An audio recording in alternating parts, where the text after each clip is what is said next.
Fala aí galera, sejam bem-vindos a mais um vídeo meu. Eu tô subindo um pouco aqui da plataforma, eu dei uma desanimada, eu vou confessar, mas eu repensei um pouco algumas coisas e eu quero voltar a gravar vídeo.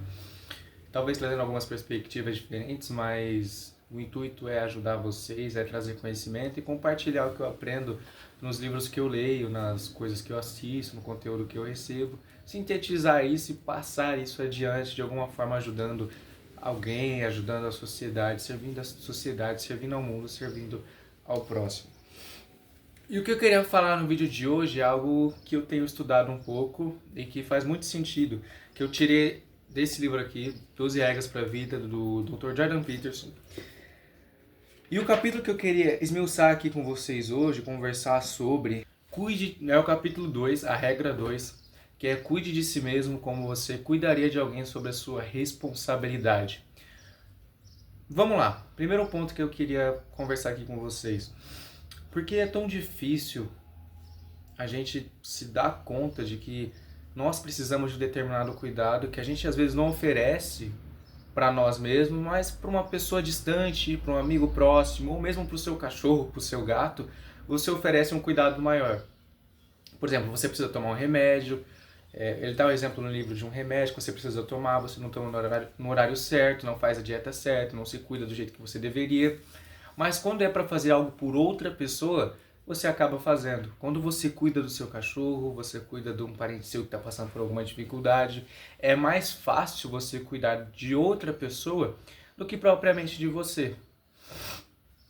E ele vai dar algumas perspectivas do porquê isso acontece, mas repare e pense na sua vida quando isso acontece, por que motivos isso acontece e os momentos em que você repara que você está se descuidando um pouco, por que você sente que você não merece esse cuidado? E aqui ele tenta explicar de uma perspectiva religiosa, ele não se autodenomina como cristão, mas ele explica de uma perspectiva religiosa que eu queria compartilhar aqui com vocês, que é sobre a história de Adão e Eva, como tudo começou de acordo com a religião cristã.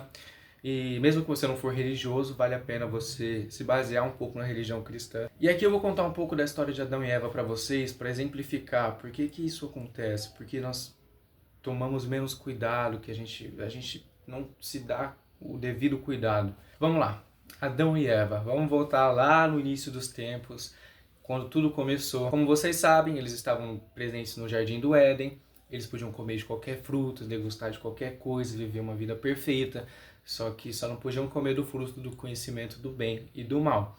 E acaba que, no final, o que acaba acontecendo é que a Eva come desse fruto, ela dá o fruto para Adão, e o primeiro ponto que a gente precisa pensar aqui é que quando Adão come o fruto, ele se sente envergonhado. E a Eva se sente envergonhada também, porque eles percebem que eles estão nus.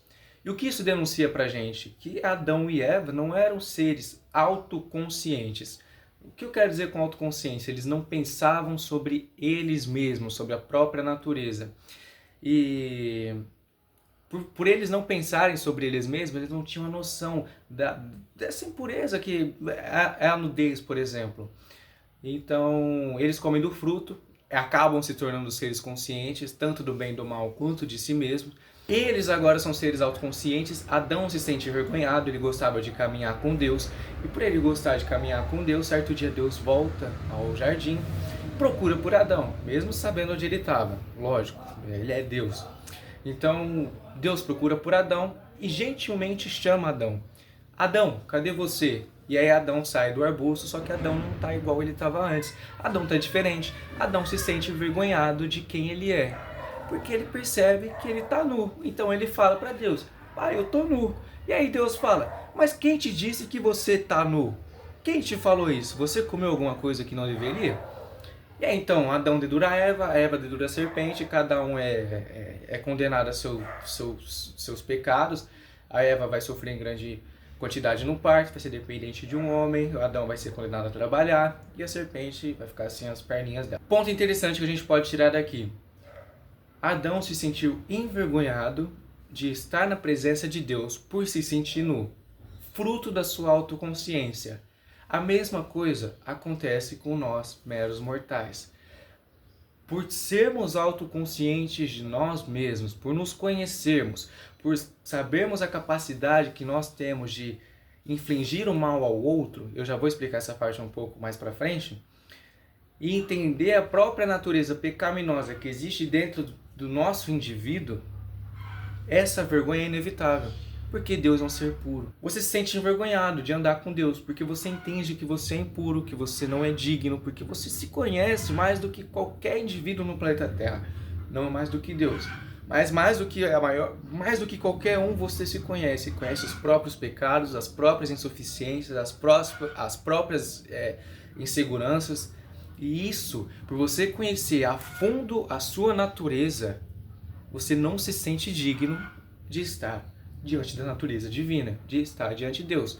Primeiro ponto que Adão deixou, que a Bíblia deixou com essa história, é essa vergonha, dessa autoconsciência que vem da nossa autoconsciência, da nossa percepção de nós mesmos, e essa incapacidade de se sentir digno de estar na presença do Pai. Eu não sou religioso, mas isso serve para a vida. Serve para a vida, um conhecimento que você tem que aplicar na sua vida. Por quê? Porque senão você deixa de cuidar de você. Porque você não se acha merecedor. Porque se você se conhece como você se conhece, para que eu vou cuidar de mim mesmo? Para quê? Eu sou um lixo. Eu sou pecaminoso. Eu não mereço cuidado. E é exatamente o que o seu inconsciente grita para você. Porque você se conhece, porque você é um ser autoconsciente demais. A gente pode falar um pouco também de Caim e Abel, que já vem de outra história. Caim, ele era Abel, aliás, era o favorito de Deus. Deus aceitava os seus sacrifícios. E Caim não era aceito. Então Caim mata Abel, o bem vence o mal. E o que a gente pode tirar dessa história? Que Caim, como um ser autoconsciente, também descendente de Adão, ele sabia infligir o mal ao outro, assim como nós sabemos infligir o mal ao outro. Porque pensa, você como um ser autoconsciente, você sente raiva, você sente medo, você sente qualquer tipo de emoção ruim. E por você sentir isso dentro de você, você é capaz de infligir isso em outra pessoa. E essa capacidade para o mal é um dos motivos pelo qual você se envergonha de ser você, de ser humano, porque você sabe da capacidade que você tem para perpetuar o mal ao mundo.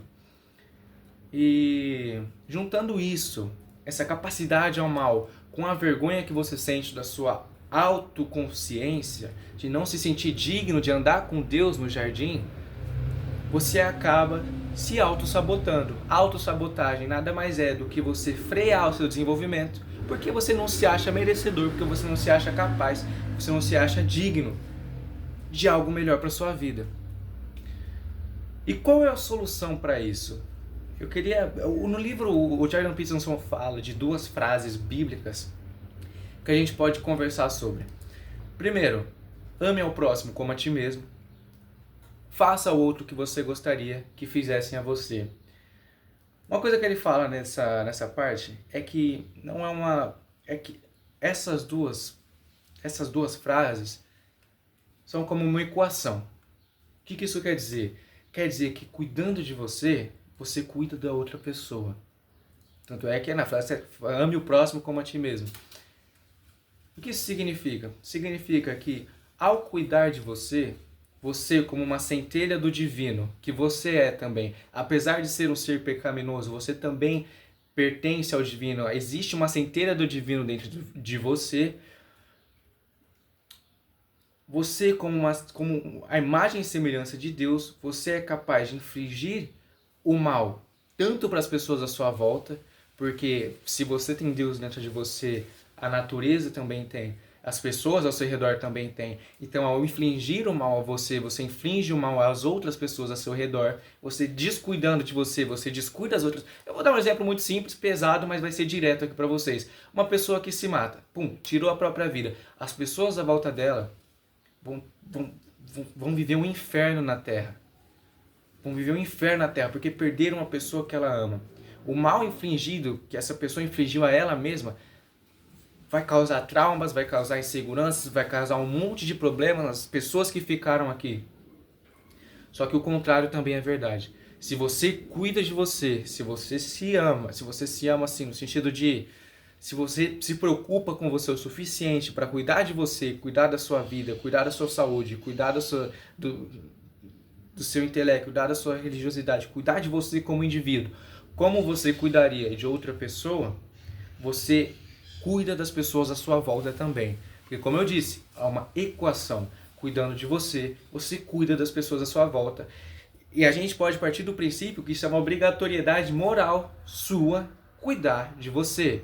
Porque as pessoas que estão à sua volta precisam de você. Não menospreze a sua importância, porque você merece tanto o seu respeito quanto você merece respeito.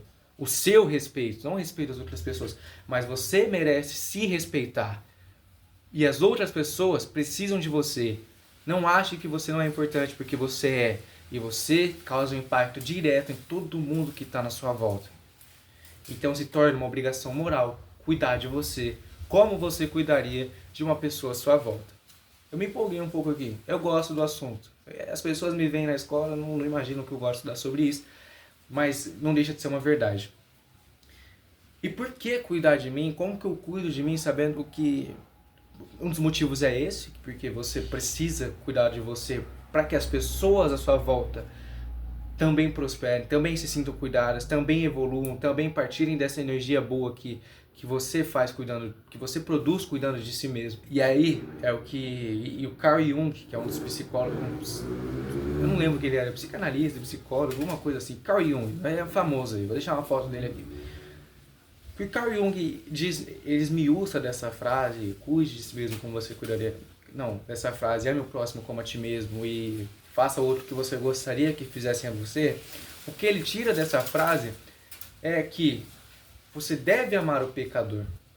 Você deve amar o pecador, que é você mesmo. Você é o pecador, não o outro. O outro tem os próprios problemas dele, o outro tem o próprio. Só que se você, olha que interessante, se você não consegue lidar com os próprios pecados, você vai apontar para o pecado do outro. Olha lá como ele está errado, olha lá como ele é sujo, olha lá como ele é aquilo. Sendo que você é 1000 vezes pior. Eu vou usar um pouco. Sendo que você é 1000 vezes pior.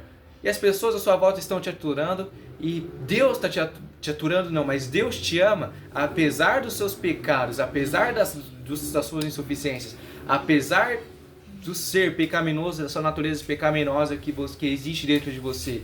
Deus te ama. E é essa a principal ideia da frase ame ao próximo como a ti mesmo. É você ser capaz, nem que seja por um momento, e é uma das coisas mais difíceis que existem, oferecer esse olhar tanto para você quanto para outra pessoa. O olhar de entender que você é insuficiente, entender que você é pecaminoso, entender que você também carrega uma natureza maligna. Mas você se amar, você olhar para isso tudo com compaixão, porque é isso que Deus é. É isso que Cristo veio ensinar. É esse olhar de compaixão com a natureza do seu pecado. E se você consegue ter compaixão com o seu pecado, você consegue ter compaixão com o pecado do outro. E você consegue amar o outro. Só que se você não tem, a tendência é que você aponte o dedo para outra pessoa. E ó, como tá errado, que não sei o que não sei o que lá. Enfim, acho que eu já falei demais. O vídeo tá ficando muito longo. Obrigado a você que assistiu até aqui. Se inscreve aqui no canal, dá like, porque eu preciso desse apoio. O conteúdo, o YouTube já tá cheio de merda. Esse vídeo não vai chegar pra ninguém. Porque conteúdo útil, ninguém tá nem aí. E tá tudo bem, é o jogo, não vou reclamar. Mas se eu ajudei você, se eu pude te servir, se eu pude ajudar a sua vida, então meu propósito já tá feito. Eu contribuí para a sociedade, para o mundo de alguma forma. Deixa o like aqui no vídeo, se você gostou. Não esqueça, ame o pecador, e o pecador é você mesmo. Então, ache um jeito de se aceitar, e se você não conseguir sozinho, busque uma religião, não tem nada de errado com isso. Se não uma religião, ou busque pelo menos os ensinamentos. Busque ensinamentos, busque ler a Bíblia, busque alguma coisa que faça sentido para você. Porque você não precisa descobrir tudo sozinho. Há milênios e milhares de anos as pessoas vêm escrevendo em livros, os conhecimentos milenares. Você não precisa descobrir tudo sozinho, você tem uma vida curta, aliás. Outras pessoas já fizeram esse trabalho. Então, se você não sabe como fazer, procura como fazer em algum lugar. Obrigado. Até a próxima.